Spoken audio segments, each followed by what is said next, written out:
네, 오늘의 코인, 오늘은 비선실세 시간입니다. 오랜만에 기분 좋게 인사드리는 것 같은데요. 하이스텔 박정현 대표님 모셔볼게요. 대표님 반갑습니다. 네, 안녕하세요. 하이스텔 박정현입니다. 최근에 이제 연속 이틀간 비트코인과 전체적인 암호화폐 시장이 상승을 했는데요. 또 상승에 대한 이제 이슈와 함께 앞으로의 또 향방에 대해서도 같이 한번 알아보는 시간 갖겠습니다. 네, 그렇습니다. 대표님, 비트코인이 3만 달러 선을 도달을 해줬네요. 이제 29,000달러 선에서 어떤 방향성을 잡는지가 좀 중요할 것 같았는데, 뭐 그렇다고 해서 우리가 완전히 3만 달러 선에 안착했다라는 그런 느낌까지는 아닌 것 같아요. 이걸 좀 지켜주는 게 중요하지 않을까 싶은데요. 예, 맞습니다. 어떻게 보면 이제 1차 저항에 이제 도달했다고 보니까 이제 네. 결국은 이제 누군가 또 추가적으로 사서 이거를 이제 뚫고 올라가느냐, 그쵸. 아니면 이제 여기서 또 이제 저항을 받고 매도를 하느냐, 수익 실현을 하느냐의 이제 차이인데요. 그거 관련돼서도 좀 자세하게 다음 자료에서도 한번 하나씩 짚어보도록 하겠습니다. 네, 그렇습니다. 오늘 대표님께서 이번 반등이 찐 반등인지 아니면 가짜 반등인지 뭐 이런 부분에 관해서도 알려주신다라고 하니까 우리 투자자분들은 오늘도 귀 기울여서 함께 해주시면 좋을 것 같습니다. 찐 반등이길 바라보면서 첫 번째 자료부터 한번 살펴보겠습니다, 대표님. 예, 그래서 또 관련돼서 좀 자료들을 조사해보고 또 이제 개인적으로 이제 좀 생각을 해봤었는데요. 최근에 이제 비트코인이 급등했었던 거 관련돼서 몇 가지 이제 이슈들에 대해서 트윗에 이제 크립토컨트의 주기영 대표 트윗의 내용에 보면 최근에 이제 상승이 숏 스퀴즈가 아니라 누군가 많이 산 거다라는 내용으로 이제 트윗을 했습니다. 여기서 보면 이제 숏 스퀴즈라는 것은 어떤 거냐면요. 보통 이제 시장이 하락할 것을 대비해서 숏 포지션을 이제 사람들이 가지고 있는데 네. 그게 갑자기 급반등하면서 이 사람들이 청산을 당하면서 오히려 이제 매도가 아니라 매수 포지션을 잡는 거죠. 그렇게 되면 상승이 가속화되면서 올라가는 그런 현상들을 숏 스퀴즈라고 합니다. 그럼 그래프에 보시면 이렇게 이제 급상승할 때 숏 스퀴즈에 대한 이제 그런 차트의 그래프들이 이렇게 쭉쭉 올라오는 모습들이 보이는데 최근에 급상승할 때 보시면 이제 숏 스퀴즈의 그래프가 생각보다 올라오질 않았습니다. 그러니까 선물, 매도, 숏에 대한 청산이 생각보다 많지가 않았다는 거죠. 이제 이것들을 바라볼 때 최근에는 현물 유동성이 부족하다 보니까 선물에 의해서 시장이 많이 이제 이동하고 그리고 반등하는 현상들이 많았었거든요. 그러면 숏 스퀴즈에 의해서 상승하는 경우에는 보통 이게 이제 포지션 전환에 대한 상승이기 때문에 그 상승세가 계속해서 이어가지 못하고 다시 또 이제 포지션이 전환되면서 하락하는 모습들이 많았었는데 이번에는 약간 좀 다른 모습이었습니다. 실제적으로 선물보다는 현물에 의한 누군가가 이제 매수를 현물로 이제 끌어올리는 모습이 있었기 때문에 통산적인 최근의 어떤 반등과는 좀 다른 모습이 있었기 때문에 이 부분에 대해서 약간 좀 주목해 봐야 될 것 같고요. 어제 새벽에는 확실히 이제 현물 매수를 통한 이제 상승이 강했었고요. 어제 새벽에는 좀 선물에 대한 또 이제 유입도 많았었습니다. 그래서 약간 이제 변동성도 좀 있을 거라고 생각이 되는데 그런 모습이 최근의 어떤 반등에 좀 다른 모습이라고 생각됩니다. 네, 다행히 이게 숏 스퀴즈다라고 하지는 않습니다. 그러니까 이제 하락에 많이 베팅했었던 선물 물량들이 급하게 청산이 되면서 급격하게 가격 상승을 일으키는 경우가 있습니다. 하지만 그게 아니라 실제로 이제 현물 시장에서 거래가 이루어진 것으로 보이고요. 그렇기 때문에 우리가 이제 지금의 반등을 어느 정도의 좀 단단한 반등이다 이렇게 받아들여도 좋을 것 같습니다. 앞으로의 방향성도 좀 중요할 것 같은데 사실 이렇게 암호화폐 시장을 최근에 상승시켰던 요인들이 이제 블랙록의 ETF 신청과도 사실 연관이 되어 있는 부분이 있습니다. 그래서 이제 블랙록의 ETF 연관에 관해서도 상승이 나왔고 블랙록이 ETF를 신청하고서 그 뒤에 이어서 또 다양한 금융기관들이 ETF 신청을 한 것으로 좀 알려져 있는데 일단은 지금 전통 금융권의 거래소다라고 한다면은 월가 거래소가 얼마 전에 출범이 됐다는 이슈가 있었잖아요. 근데 사실 그 이슈들 때문에 저도 놀라서 홈페이지를 들어가 봤더니 뭐 일반 개인들이 사용을 못하게 해놨더라고요. 그래서 이게 어떤 또 극소수와만 사용을 하게끔 한 건지 되게 궁금했었는데 지금 예. 또 한 번 등판했다 이런 소식이 나오는데 그게 어떤 내용일까요, 예, 대표님? 그 올해 초에도 이제 음. 이 전통금융에서 이제 거래소를 만들었다는 만들었죠. 이슈가 네. 있었었는데 우연의 일치치고는 너무나도 재밌게 최근에 SEC가 규제가 되면서 분위기가 이제 안 좋아지면서 네. 블랙록이 ETF를 맞아요. 신청하는 네. 이 시점에서 음.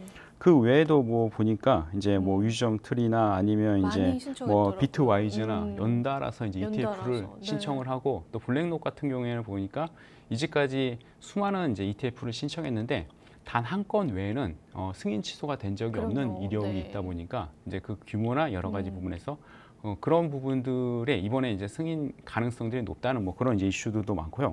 게다가 이제 EDXM이라고 해서 이제 소개해드렸었던 이제 거래소이긴 한데 이제 전통 금융사들이 지금 만든 이제 거래소이거든요. 그래서 뭐 보시면 알겠지만 여기 참여된 게 시타델이나 피델리티나 아니면 찰스 수압 같은 쟁쟁한 어마어마한 이제 그런 전통 금융사들이 만든 이제 거래소이기도 한데 이게 이 시점에서 딱 오픈을 이제 거래를 시작하겠다. 그 본격 오픈을 이제 시작을 한 건가요? 그래서 이제 홈페이지 들어가 보니까 오픈을 시작을 했는데 이제 개인 대상은 아니고 기관 대상으로 이제 시작을 했습니다. 그래서 기관들의 어떤 자금을 좀 유입하고 또 진입할 수 있는 그런 통로가 될 것 같아서 이런 전체적인 내러티브가 전통 금융사들이 어떻게 보면 이제 일제히 그 뭐랄까 정한 듯이 갑자기 이렇게 한 번에 등판을 하죠. 등판을 네. 해갖고 지금 시장을 좀 주도해 가려는 그 모습들이 아닐까 생각이 돼서 그러니까 이런 부분에 있어서 좀 우연의 일치보다는 이제까지 전통 금융사들이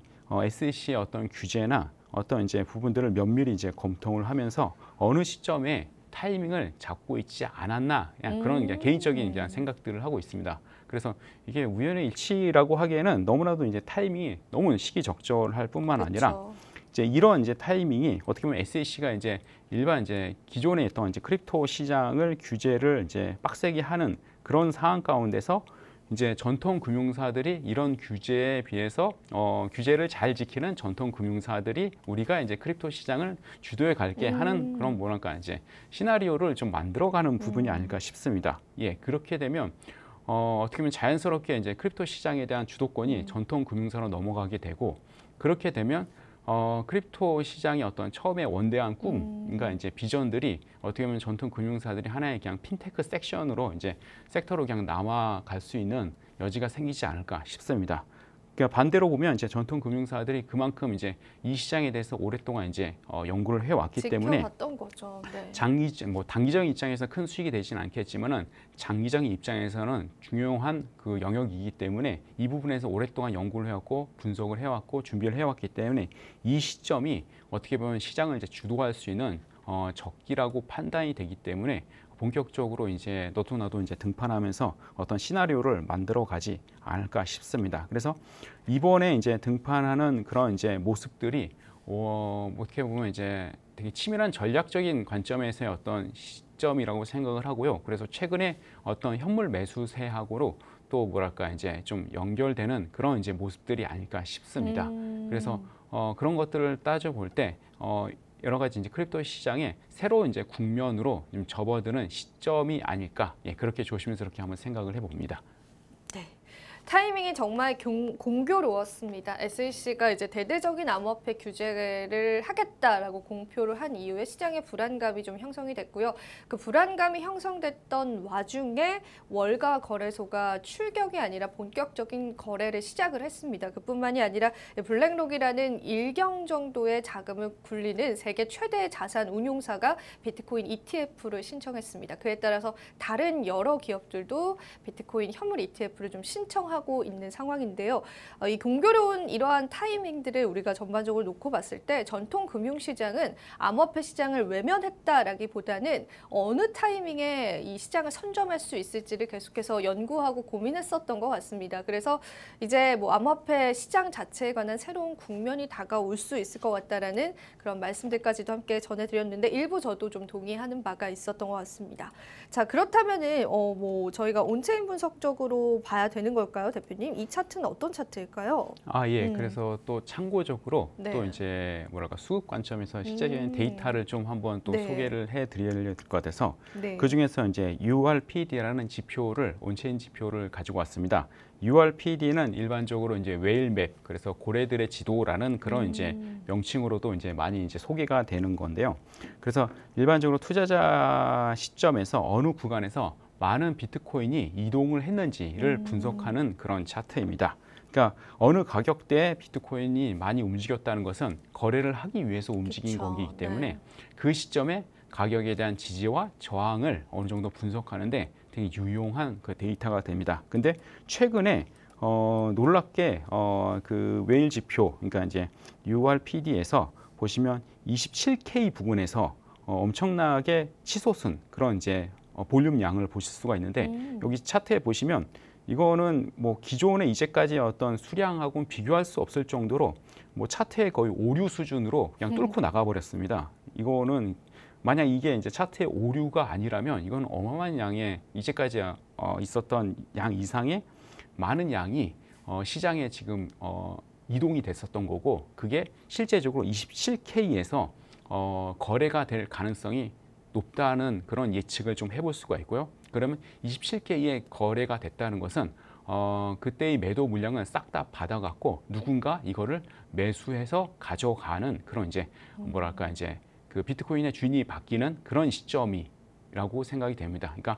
많은 물량이 이 가격대에 누군가에 의해서 일어난 거네요. 예, 네. 그래서 누군가 가져갔고 이것들이 이 시점에서 엄청난 많은 거래가 일어날 가능성이 있었다는 거에 대해서 좀 분석이 될 수 있어서 이것도 최근에 어떤 하락하면서 급반등하는 그 시점에 일어났던 그런 데이터이기 때문에 충분히 유의미한 의미가 있는 그런 데이터입니다. 그리고 앞으로 27K가 뚫리지 않으면 어떻게 보면 상승세를 지속해서 이어갈 수 있는 매물대가 될 수 예, 있겠네요. 맞습니다. 그래서 네. 중요한 그런 가격대이기 때문에 이게 정상적인 데이터라면 되게 큰 의미가 있는 데이터일 것 같습니다. 네, 그렇습니다. 27K라는 중요한 라인을 좀 짚어주셨는데 이때 굉장히 거래가 많이 됐다라고 해요. 그러니까 우리가 쉽게 시장에서 이야기하자면 손바뀜이 일어났다라고 보시면 되는데 그 누군가는 27K에서 매도 물량을 크게 받아서 지금 현재 수익 중인 걸로 확인이 됩니다. 고래일 수도 있고 또 여러 투자자일 수도 있지 않을까 싶은데 그래도 우리가 27K라는 매물대가 좀 중요하다라는 걸 이 차트를 통해서 좀 힌트를 얻어봤던 것 같고요. 지금은 뭐 3만 달러선 위에 거래되고 있기 때문에 27K까지 또 내려올지 여부들도 좀 지켜봐야 될 것 같습니다. 그런데 이제 뭐 최근에 저도 온체인 분석을 해보니까 뭐 채굴자들이 매도 물량이 좀 늘었다 그런 온체인 분석들이 있더라고요. 예. 그래서 채굴자들이 일부의 이제 물량들을 현금화시키려고 하는 움직임이 보인다 이런 게 있었는데 그게 뭐 채굴 비용 상승의 이유가 될까요, 대표님? 예, 그거에 대해서도 이제 최근에 시그널 퀀트님의 자료를 가지고 한번 좀 네. 분석을 해드리려고 하는데요. 뭐 참고적으로는 이제 트레이딩 뷰나 여러 가지 이제 차트에 보시면 채굴자들의 매도 압력 시그널 같은 그런 이제 차트들이 있습니다. 그런 걸 보시면 좀 더 편하게 채굴자들이 매도 압력을 어느 시점에서 받고 있는지를 분석을 좀 해보시는데 편한 자료가 이제 시중에 많이 나와 있고요. 그것도 뭐 노란톡에 오시면 한번 좀 공유를 해드릴 거고요. 시그널 퀀트님의 분석을 기반으로 좀 잠깐 설명해드리면 최근에 이제 채굴자들에 대한 이제 그 채굴 비용이 좀 상승을 하면서 그 가격 대비해서 지금 마이너스 수익을 내는 구간들이 지금 거의 8개월 정도 지속이 되고 있는 상황입니다.